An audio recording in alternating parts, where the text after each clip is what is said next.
What is going on, everyone? My name is Andy. Welcome back to another FPL video. It's Game Week preview time, this time for Game Week 38 plus. That means if you've been here since the start, you have seen 38 Game Week previews this season. I hope they've been helpful. In this one, I'm going to do exactly the same. Go through your topics and questions going into Game Week 38 plus. Look at Captaincy as well at the end. This probably will be the last pre-recorded video of the season. I think there'll be a deadline stream. There'll be a kind of end of season stream, maybe of end of season, kind of what went wrong, what went right type video that's kind of pre-recorded. But this will probably be the last one. So I just want to say well done on making it through 38 Game Week previews if you've been here since the start. Hopefully you've enjoyed them. Hopefully this one will be useful too. If you have enjoyed them, give them a like. Much appreciated. Subscribe if you're new around here as well. Plenty more content to come for next season and the end of this season as well. Otherwise, let's jump into it. Okay, so some of this will be similar to last week, but I think it's worth touching on for the last game week of the season. And also there's a bit more of a kind of strategy play in this video, as well as obviously still talking about kind of key players, who to bring in and who not, etc. But let's start off with targeting relegation threatened teams. So really the ones I've looked at are Watford, Villa, Norwich and Bournemouth. And obviously with Norwich, we can just write them off. They're not relegation threatened. They are relegated. They are playing Man City. Absolutely no chance of going for any Norwich players. There's not really too many players from those teams that I would consider. I think Watford, you know, you've got the likes of Deeney on penalties as well. Does tend to come off around the 60th, 70th minute. Will that happen if they really need a goal this week? I don't know, but he has got that knee problem that's been talked about. So I don't think there's any Watford players I would go for because I don't expect them to keep a clean sheet and I don't expect them to score too many past Arsenal either. Pretty similar with West Ham versus Villa. The problem for me is Jack Grealish has created the second most amount of chances this season. Really creative, but who's he passing to? Who's going to score those goals for him? He's even said himself he hasn't been as good since lockdown as he was for the rest of the season. He said that in a kind of, I think it was the last match, a post-match interview as well. So he's kind of aware of that himself. So for me, there's no real Villa players I would want. Even Trezeguet, who I know looks to be in a bit of form right now, because I don't think they're going to score too many past West Ham. And from a defensive point of view, yes, they've been defending well, but I can see them conceding. And to be honest, with all these relegation kind of battling teams, there's going to be an element of having to go for it potentially at some point and leaving themselves exposed. So not Villa for me. If I was going to punt, I'd maybe go for Bournemouth. I think Everton haven't been that bad defensively since restart in terms of kind of a stats perspective, but they have been conceding the odd goal in the last few matches. So that would worry me a little bit as an Everton defender kind of option. Plus, they've got a few injuries as well, which isn't helping them. So I think Bournemouth, if I was going to punt, I'd probably go there for a Stanislas or a Wilson, someone like that, because we know they're going to attack. Certainly wouldn't be going for a Bournemouth defender, but for an attacker, you could go there. But for me, it is a punt. I don't think there's any, personally, I don't think, anyway, it's my opinion, you can disagree, there's any players in those relegation battling teams that I would want to bring in this week. Are they going to be the ones to get me that big green arrow? It could happen, but for me, it's unlikely. Team news planning. So a lot of people have asked me, who's going to get early team news? Where will it be? What teams will we get it for?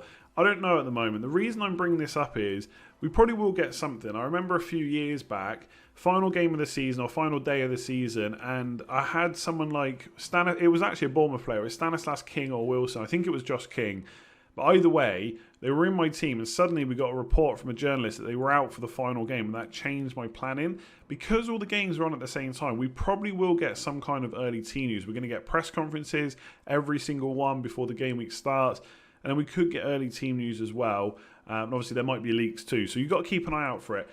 The main reason I'm talking about this is I would have a couple of different plans. Now you cannot plan for every single one of your squad suddenly getting late injury news, right? That's just not possible. It's very unlikely as well.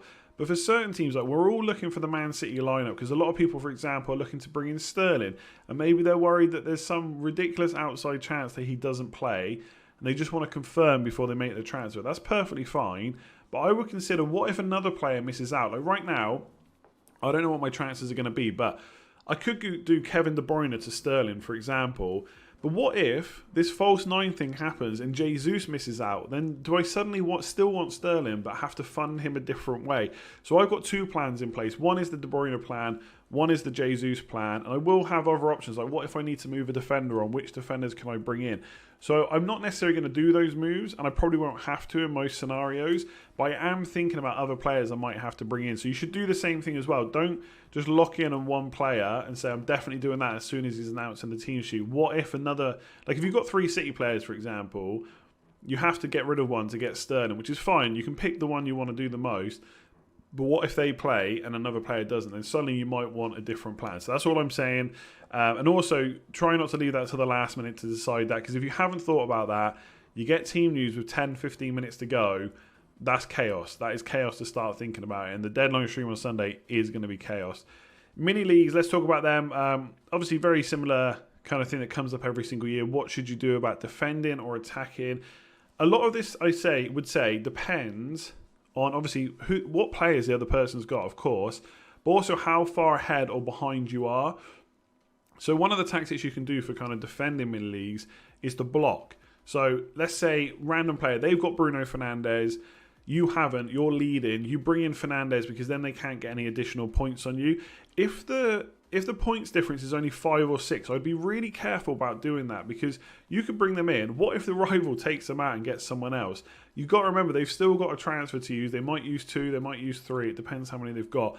So you shouldn't, if you're only a couple of points ahead, I'd be a bit more careful about copying moves. Now, if it's a player you know they've got, you know 100% they're going to captain. For example, I've seen a few people message me that said my opponent's got Sterling, or I know my opponent's going to bring in Sterling. Should I get him too? If you think he's the best captain this week and you're already leading, then absolutely go for it. Bring him in, block that rival, make them get their points on you elsewhere, which is obviously going to be more difficult if you're bringing in their captain as well. So I do like blocking. I think if you're miles ahead, like I see some people say, like, I'll just take a 20, 24 point hit because I'm already 40 or 50 ahead and I'll just copy their team. You could do that. I feel like there's a chance that could backfire again if they make a few transfers. Suddenly you've given them 24 points, which is huge. Like, surely people don't actually do that. But I see that kind of question get asked every season. So I'd be a bit more careful about that. If you're miles ahead, I probably wouldn't worry about it. I made a decision last year while like 70 points ahead. I didn't need to worry about it. The chance of someone overturning a 70-point deficit when they've got nearly the same team as you, it's never happening. So won't worry about that. If you're kind of like 30 or 40 ahead, it would take kind of not miracles, but it would take something special to overtake you. In terms of attacking, again, you shouldn't necessarily not go for a player just because your rival has them and you're chasing them. Because if you think they're going to do really, really well, again, let's take Sterling as an example. If you think he's going to do really well this week and your opponent's got him, of course you can try and go different.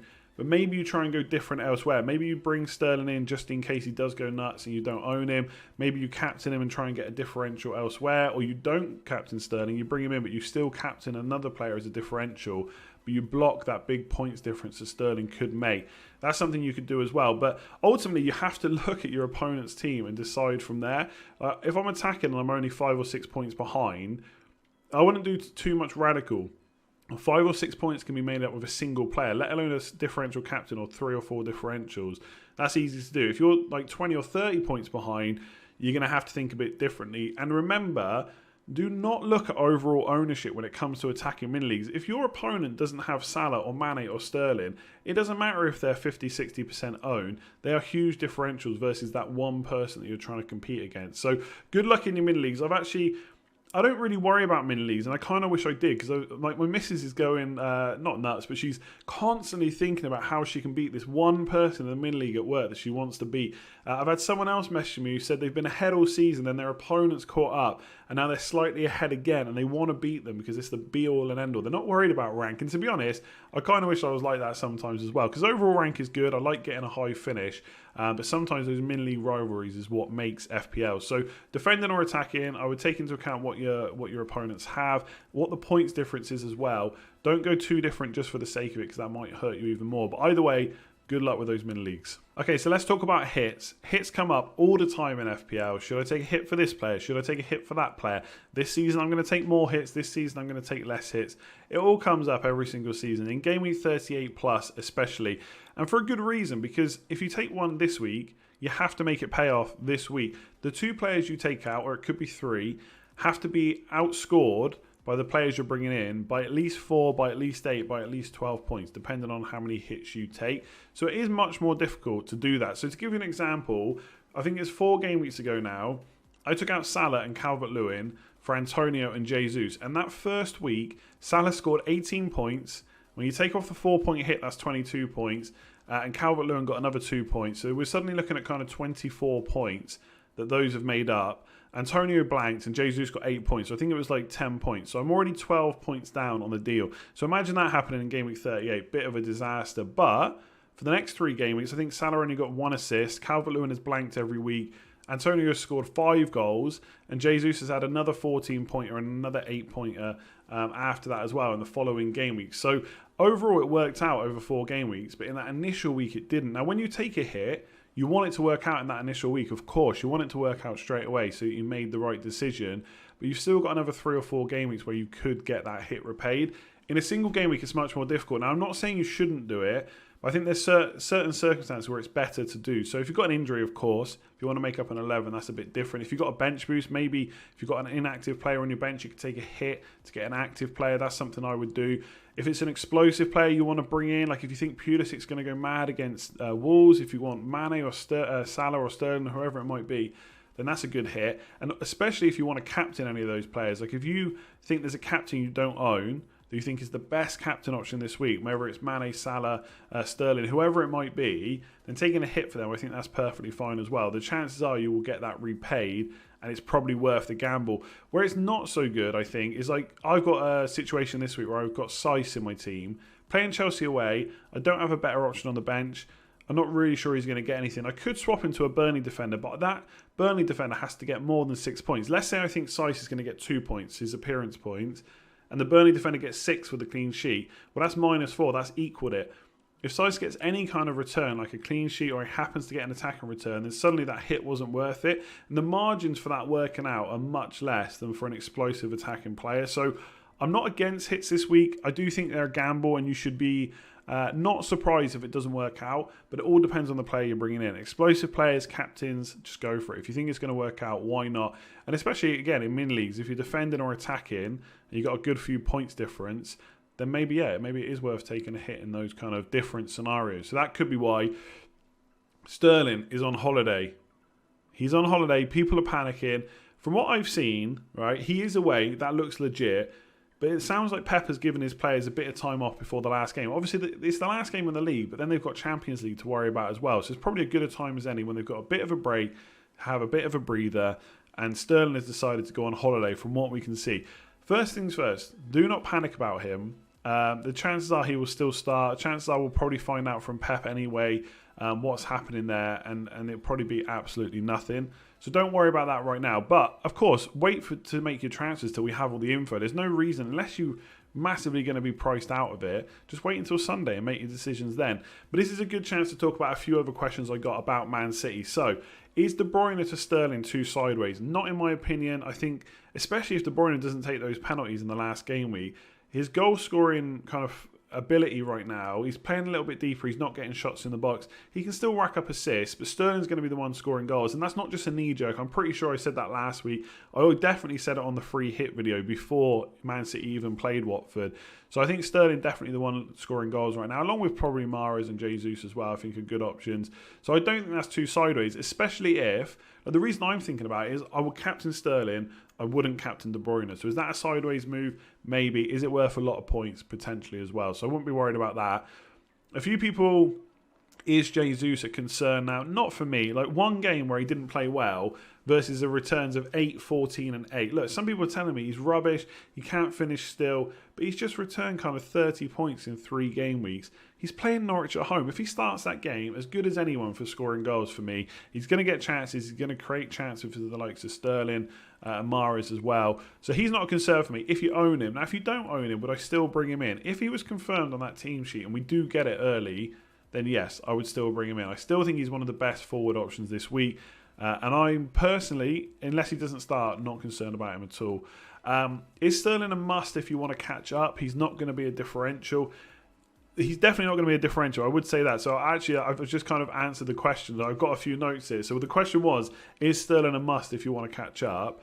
And I would say he's not going to be a differential. So catching up, a lot of people are going to bring him in this week. So if you think that your opponent's not thinking the same thing, you're wrong. He's going to be hugely transferred in this week. Probably the most transferred in player.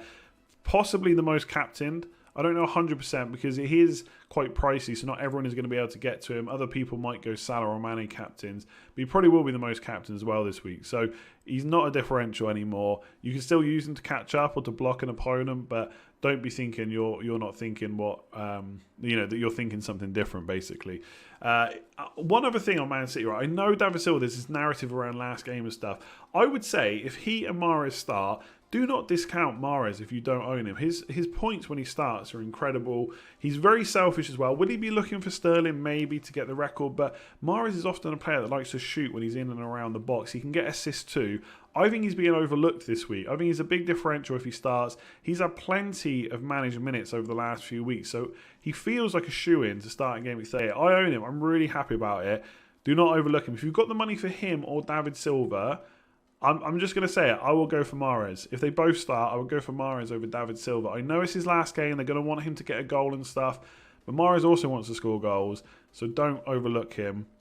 And how much weight do you put on that final game? David Silva's not going to suddenly become a much better player just because it's the final game. I know that sometimes players look for goals and look for passes to them. But for me, David Silva's a good option if that's all the money you've got. But like I said, if you've got a situation where Mahrez starts, for me, he's the better option. But that's just my opinion. Is Mikel Antonio still a good option? Yes. Would I still bring him if I didn't own him? Potentially. Someone said is players like Trezeguet, Stanislas, Lucas Moura and Trossard better options. I don't think they are. Like Moura could be against Crystal Palace. Stanislas, like I said earlier, is a bit of a punt against Everton, not against it. But don't write off Antonio. He's been in really good form. I'd not expect him to take any more penalties, but you never know. And at Aston Villa game, look, if they're behind and they're in the relegation zone, they're going to have to go for it. And that could leave space for Antonio. Stats-wise, you've already heard me say it a million times. So good since the restart.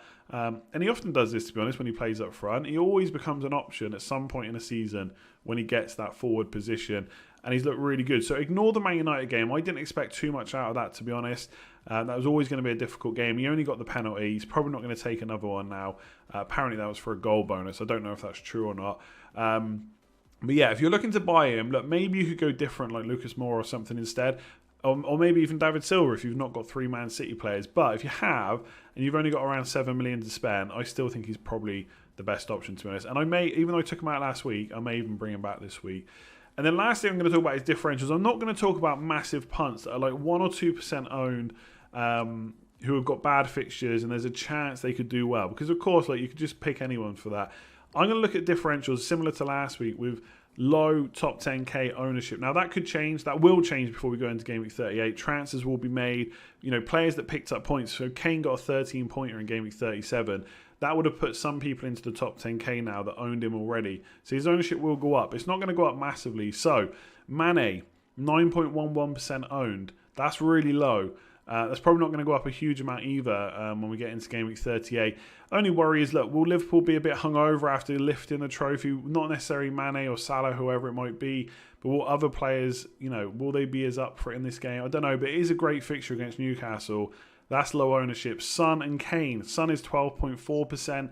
Kane is 6.2%. Huge differentials in a game where Crystal Palace have only kept 1 clean sheet since the restart. Aubameyang, 8.04%. Again, another good option. The one I really like, if you really want to punt, who is a proven scorer and has a good fixture, Richarlison, 1.5% against a Bournemouth team that don't like keeping clean sheets, that will probably have to go for it at some point and will leave themselves open. I like Richarlison at 1.5%. And Antonio, we just spoken about, he's still only 12.7% owned in the top 10k, so still a big differential. As always, using top 10k ownership because overall ownership is not really a fair representation, I don't think, anymore of active teams. So top 10k ownership, there you go. Plenty of differentials. And they're proven big hitters that could be differentials. And obviously, like I said before, if your mini-league rival doesn't own a player, they're a differential. It doesn't matter if they're owned by 99% of the game. If your mini-league rival doesn't own them, that is a big differential. But if you're looking at rank, the players I just listed I think are big options this week, especially if you want to take it one step further and captain them as well. It's Game Week 38 plus. It's captaincy time. The last time to get a big rank increase. The last time to get a mini-league rival victory as well. Let's talk about the best captaincy options. Of course, there's 2 standout fixtures for me. Liverpool versus Newcastle, Man City versus Norwich. We all know that. You don't need me to tell you that. But let's talk about the options in just a second. I'm going to go through the other teams first that I've not maybe either not listed or that are on the list that I don't think are necessarily the best options this week. So Chelsea versus Wolves. Chelsea did well against Liverpool in terms of scoring goals. Of course, we know they can't defend. We already knew that before the game, so that wasn't really anything new. I think they've conceded more goals than Everton and Brighton this year, which is just ridiculous. But it is what it is. Liverpool were able to put 5 past them. I could see Wolves scoring as well, but not enough where Jimenez is a captain option. And I don't think Wolves are going to be that easy to break down either. So for me, look, Pulisic, you could keep him. You could even maybe bring him in if you wanted to. But I don't think I would personally be looking to captain him against Wolves. Arsenal versus Watford. I'm not discounting Aubameyang as an option. I think he's a potential outside punt this week against Watford. I think at some point Watford may have to go for it, which could leave them open. I will have to see what Arteta says about kind of rotation and stuff, because he did rest Aubameyang not too long ago, and they do have FA Cup coming up. So even if he doesn't get rested, some other players in that team might do, and it's not really a consistent 11. So that would put me off a little bit of an Aubameyang captain. I'm not saying you shouldn't do this, by the way. They are kind of outside shots. And on his day, 2 or 3 goals from Aubameyang, no one would be surprised about that. I just don't think he's the best option this week. Leicester versus Man United. That's a really hard one to call because there's a lot riding on that. Champions League places are at stake. Depending on what happens in the Chelsea-Wolves games, both of these teams could get a Champions League spot, potentially. But you've got to think, with Leicester's injuries, they've got Ricardo injured, Chilwell injured, Maddison injured. They're all out for the rest of the season or for this last game. Soyuncu at the back as well is suspended. So there's a lot to be said for maybe even going for a Fernandes or Martial. And this week, they were very highly captained last week. They won't be this week. They'll still have a good amount of captaincies put on them, or the captain's armband put on them. But it's not going to be as big as last week. So I think United could still be outside shots against Leicester just due to their defence. Obviously, they conceded 3 to Spurs. A lot of those were on the counter-attack as well. I could see Man United doing something very similar. So I think it's going to be difficult for Leicester that game. I wouldn't be going Vardy, that's for sure. But I think Martial, Rashford or Fernandes, if you wanted a slight differential this week, they'll still be heavily captain, I think, but not anywhere near 100% effective ownership. You could go for Man United still. The only thing I would say is they have looked pretty tired the last few games. It's going to be the same first 11, I would say, against Leicester. Maybe with like one change in midfield potentially, but it's probably going to be the same team. And they have looked pretty knackered. Now, they're going to get a bit of a longer rest this time than they did for the previous game. That might not help them a huge amount just because of how leggy they've looked. So that was what would probably put me off in the end, although I don't think it's a bad time to be playing Leicester. But given that there's so much riding on it, it could also be a cagey game. So that would probably put me off the captaincy a bit. My favourite game probably outside of the main 2 is Spurs versus Palace. Palace have only kept 1 clean sheet since the restart. I expect goals in this game. And I think Kane's look really good. You could go for Son or Moura as an outside shot as well. And I think, yeah, if I was going to punt and I had one of those players, I do have Son. I'm probably not going to captain him, but if I was thinking about it, he would probably be ahead of maybe the Man United players at this point. It really comes down to how attacking do you think Spurs are going to be under Mourinho, and also how bad are Leicester going to be against Man United as to which has the best fixtures. So those 2 are probably the best 2 outside of the main 2. So yeah, I do like that Spurs versus Palace game as a bit of a differential option. Liverpool versus Newcastle, the only thing that would potentially put me off Liverpool is they've just lifted the trophy. Will there then be another little bit of a hangover, which we kind of saw after they, had confirmed the league was won? I think it's a bit different because they've already celebrated the league win. Getting the trophy is great, but in terms of winning the league, they already knew that anyway. And I'm not saying that every player is going to be literally hungover because they've drunk too much, but some players might have had a few beers. It might not be the ones in your team, but it could affect them anyway. So that's the only slight thing that would put me off. Otherwise, they've just scored 5 goals against Chelsea. They're playing a Newcastle team that has 6 centre-backs and 5 of them are injured. It's a pretty good time to be playing Newcastle. So I think Liverpool really good options. For me, between Salah or Mane, if I had to pick one, I'd go Salah. Slightly better stats since the restart than Mane. But if you want to go different, I've already spoken about this, Mane is the differential option out of the Liverpool and the Man City options. For me, I think on his day, he can outscore Salah. I'm not saying he will, but he's done it before. And in a one-game shootout, that can happen. If Milner's on the pitch, then Salah might not even have penalties, although something tells me he would take one in the last game of the season, but you never know. But yeah, Mane is a differential option for sure. I do like that game. If you're really looking for a big rank increase, the main majority of captains surely are coming in that Man City game. So Liverpool is the differential one for me. I was thinking about it. I don't know if I'm going to do it now because I'm just too drawn to that Man City game given how Sterling looked last game. But yeah, Mane differential. I think Salah's slightly better choice. Both will probably be less captain than the Man City players. And that leaves Man City versus Norwich. Norwich are relegated. We know this is a great fixture. The only kind of worry, I suppose, is do your players play? I got a feeling it should be quite a strong team because this is going to be the last chance to play a competitive match, if you can call it that, before the Champions League. So I don't think there's going to be too many changes from the last team. I think David Silva to come in for Bernardo, Mahrez to come in for Foden as well. And that will probably be the team against Norwich, at least in terms of attack. That could be wrong, but hopefully we'll get team news. But Sterling looks really good.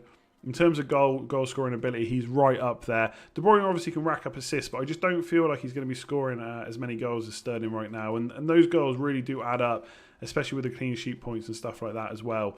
So I really like Sterling as an option. Obviously, De Bruyne would still have the clean sheet point too. As an outside bet, though, I do like Mahrez. I think if he starts and you want to go different, but you want to target this fixture, I think Mahrez for the Man City game and Mane for the Liverpool game, if you want to go for the same fixture where there's going to be lots of goals probably, but go for the players that won't be heavily captained. I think Mahrez's top 10k ownership is about 12 or 13%. So captaincy is not going to be that big because everyone's going to go for Sterling. And he probably is the standout this week. But like I said, if you want to go a bit different, I like Mahrez from Man City. I like Mane from Liverpool. And if you don't want to go for either of those teams, then probably Kane or Son. Or maybe Martial, Rashford, Fernandes. But for me, I think Spurs just about edge it this week. So that's it for this video. Hopefully you have enjoyed it. If you have, make sure to give it a like. If you've enjoyed all the Game Week previews over this season, make sure to give this video a like. Subscribe if you are new around here. That let you know when all my other videos are going live. Hit that notification bell as well. There'll be a few more live streams before the season ends. And obviously next season, there'll be plenty more content to come.